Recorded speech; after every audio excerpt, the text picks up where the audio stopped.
Anita Prin is the founder and president of Freedom Charity, and she joins us live now from CNN London. So, Anita, how did these women get in touch with you? Basically, they'd seen me on various news channels talking about forced marriage and dishonour violence, and they said I had a face they trusted, so they called our 24-hour helpline.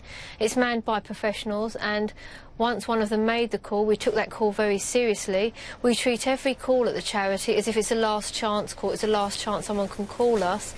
And then we started to get involved in very delicate negotiations on how they would be rescued and when that would happen. So, Anita, I can't even imagine after 30 years of living like this, how did you go about gaining their trust and persuading them to leave? That must have been very challenging.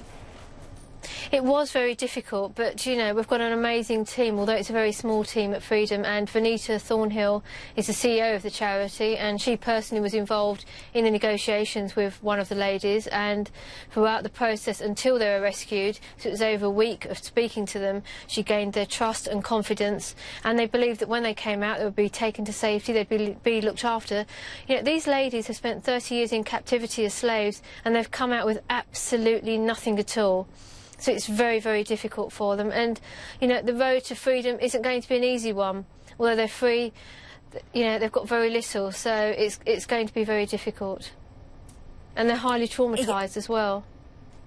Yes, it must have taken a lot of courage for her to make that call. How are they doing now?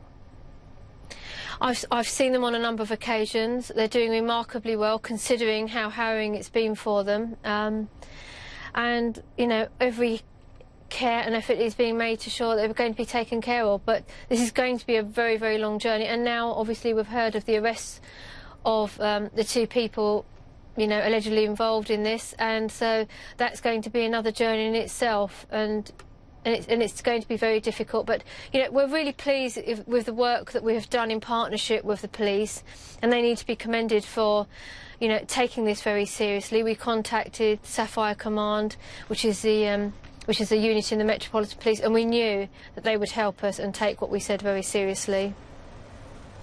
I mean, how can this go unnoticed for 30 years in a city as busy as London? And, you know, how widespread is this? Well, you know, if you think there's maybe 8 million people in London, how on earth can this be possible? I think, well, you know, we're in a city where everyone is massively busy, we're all rushing from place to place. We often don't know our neighbours, and there isn't that sense of community in certain areas. And I think it's about challenging things that you feel are wrong. And, you know, I was born in London, I'm very proud to be a Londoner. But, you know, I think we all need to look at our neighbours and say, is everybody absolutely safe? And I think this is the tip of the iceberg. I think 30 years is going to be the exception for people being held, but I'm sure this can't be the only case. So you say this is the tip of the iceberg. So is it up to each one of us to keep our eyes open? And what are we looking for? I think you're looking for anything out of the ordinary, or if somebody comes to you and says something dreadful has happened to them, our first port of call is to believe them, because, you know, we've heard about other things that have happened and people don't believe them. We work on the basis that everything that someone tells us is true, and we take everything very seriously, and you know, we're very professional in how we do it. So, you know, a really big thank you to the 24-hour helpline that we run, because without them we wouldn't be here now talking about a success, and it is a success that they've come out.